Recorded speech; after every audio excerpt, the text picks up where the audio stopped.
હવે એમાં જે સ્વામી છે પાછળ શબ્દ એનો અર્થ કરે છે સ્વામી એટલે નિયામક, માલિક. તો આ સહજાનંદ સ્વામી કોણ છે? તો કે અનંત કોટી બ્રહ્માંડના એ સ્વામી છે, એ માલિક છે, કહેતા પૂર્ણ પુરુષોત્તમ છે. હું મારા આશ્રિત ભક્તજનોનો ઈષ્ટદેવ છું, એમનો સ્વામી છું, એમનો માલિક છું. આ રીતે સહજાનંદ સ્વામી આવું નામ લખ્યું છે. હવે કોઈ પ્રશ્ન કરે કે સરસ સહજાનંદ સ્વામી શિક્ષાપત્રી લખી, પણ ક્યાં લખી? તો સતાનંદ સ્વામી કે ભગવાન સ્વામિનારાયણ જવાબ આપે છે વૃત્તાલય સ્થિત. વડતાલને વિશે રહીને સહજાનંદ સ્વામી આ શિક્ષાપત્રી લખી છે. અહીંયા કને વૃત્તાલય સ્થિત કર્યું છે. વૃત્તાલય નિવાસી એવી રીતનો શબ્દ પ્રયોગ થયો નથી. મતલબ કે વૃત્તાલય સ્થિત ઉપરથી આપણને એવું જ્ઞાન થાય છે, એવું સમજવાનું છે કે સહજાનંદ સ્વામી વડતાલમાં રહીને આ શિક્ષાપત્રી લખી, પણ કાયમી ધોરણે એ વડતાલના નિવાસી ન હતા. સહજાનંદ સ્વામી કહેતા ભગવાન સ્વામિનારાયણ અનેક મુમુક્ષુ જીવાત્માઓના કલ્યાણને માટે જુદા જુદા દેશ પ્રદેશની અંદર સતત વિચરણ કરતા, કોઈ એક સ્થળે લાંબો સમય સુધી રોકાતા ન હતા. પણ જે સમયે શિક્ષાપત્રી લખી એ સમયે સહજાનંદ સ્વામી વડતાલને વિશે રહેલા હતા. એટલા માટે અહીંયા લખ્યું છે કે વૃત્તાલય સ્થિત, પણ વડતાલમાં કાયમ નિવાસ કરીને રહેતા એવું કોઈએ સમજવું જોઈએ નહીં. તો સહજાનંદ સ્વામી શિક્ષાપત્રી લખી, વડતાલમાં રહીને લખી, પણ કોના માટે લખી? આવો જ્યારે પ્રશ્ન થાય ત્યારે સતાનંદ સ્વામી કહે, ભગવાન સ્વામિનારાયણ એ જ શ્લોકમાં જવાબ આપે છે નિજાશ્રિતાન.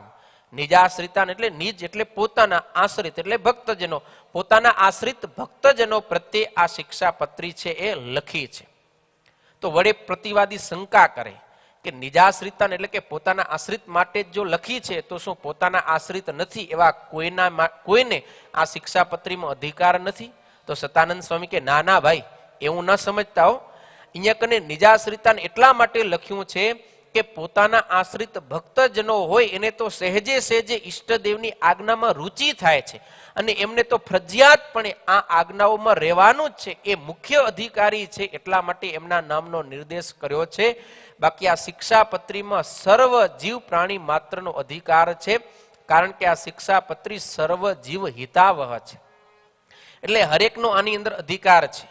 અને નિજાશ્રિતાનનો બીજા આપણા સંતો એવો પણ અર્થ બતાવે છે કે નિજ એટલે પોતાના આશ્રિત ભક્તજનો. તો ભગવાન તો એવા ઉદાર છે ને કે કોઈને પોતાના નથી માનતા જ નથી. આ મારો નથી, આ પારકો છે, હું ભગવાન ક્યારે માનતા નથી. ભગવાનને તો બધાએ મારા જ આશ્રિત છે, મારા પોતાના જ છે, એવો એક વિશાળ ભાવ રાખી અને ભગવાન સ્વામિનારાયણ અહીંયા નિજાશ્રિતાન શબ્દ પ્રયોગ કર્યો છે. પણ એમાં જે નિજાશ્રિતાનની અંદર ભગવાનના આશ્રિત ભક્તજનોએ તો એવું સમજવાનું છે કે આ સ્પેશિયલ અમારા માટે ભગવાન સ્વામિનારાયણે લખેલી છે, એટલે અમને તો વિશેષપણે આ આજ્ઞાની અંદર રહેવું છે.